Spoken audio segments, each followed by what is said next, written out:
Dans le prochain épisode d'Ici tout commence. Tandis que Tessier met tout en œuvre pour briser la carrière d'Anaïs, Ambre et Enzo font une curieuse découverte concernant Tom. Kelly et Laetitia font la paix. Attention, les paragraphes qui suivent contiennent des spoilers sur l'épisode d'Ici tout commence diffusé demain soir sur TF1.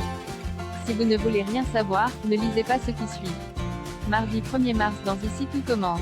Tessier met tout en œuvre pour briser la carrière d'Anaïs. Craignant de perdre la garde de son fils, Jasmine décide de quitter l'institut avec Naël.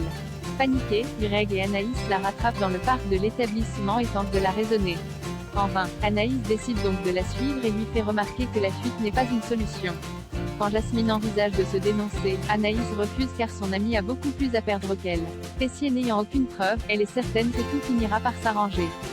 Soulagée, Jasmine la prend dans ses bras puis retourne à l'école. En cours, Jasmine présente ses excuses à Greg puis promet qu'elle ne recommencera pas. Elle se met ensuite à cuisiner de la viande en prenant sur elle pour éviter de se faire remarquer. Pour sa part, Greg lui apporte son soutien et assure qu'elle a été courageuse.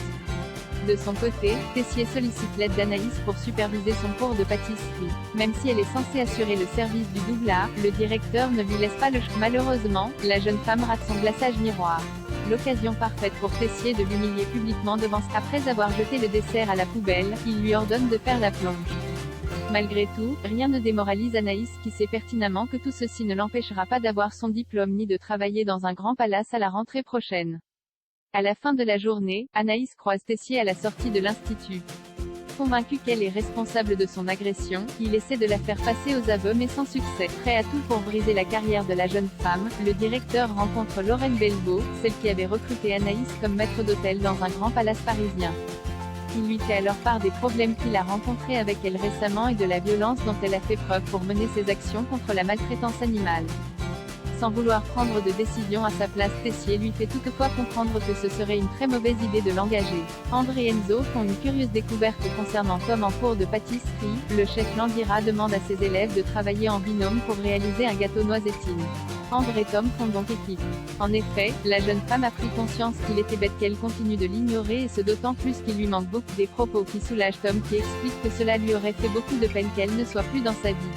Comme elle est toujours très attirée par lui, Ambre aimerait instaurer quelques règles pour éviter tout dérapage. Ce qu'il accepte. Plus tard, Ambre et Tom sont au foyer lorsqu'Enzo les rejoint pour remettre un colis destiné à son camarade. Ce dernier ouvre alors le paquet et découvre un maillot de foot avec écrit « Papa » dessus.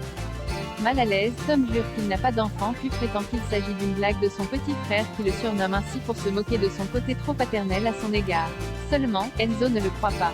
Dans l'après-midi, Ambre surprend Tom au téléphone qui signale à son interlocuteur qu'il ne peut plus recommencer ce genre de choses car tout le monde va lui poser des questions.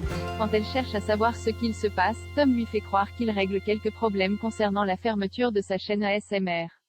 Sachant pertinemment qu'il ment, Ambre se dit malgré tout là pour lui s'il souhaite parler. Suspicieuse, Ambre rejoint Enzo et lui rapporte la conversion qu'elle a surprise quelques instants plus tôt. Afin de découvrir ce qu'il cache, Ambre et Enzo décident de mener l'enquête.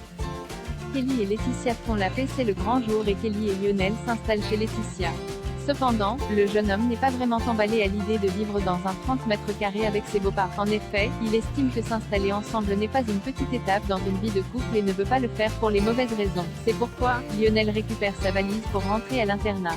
Plus tard, Kelly annonce à Laetitia et Guillaume que Lionel ne s'installe plus chez eux par leur faute. Tandis que le ton monte entre mère et fille, Guillaume intervient et fait remarquer qu'elles sont toutes les deux fautives dans cette histoire. Si Laetitia aurait dû demander l'avis de sa fille avant de trouver un endroit pour le jeune couple, Kelly aurait dû quant à elle savoir que sa mère l'aime assez pour ne pas vouloir se débarrasser d'elle. Peu après, Kelly et Laetitia ont une discussion à cœur ouvert. Une fois qu'elles ont mis les choses à plat, elles s'enlacent pour sceller leur réconciliation.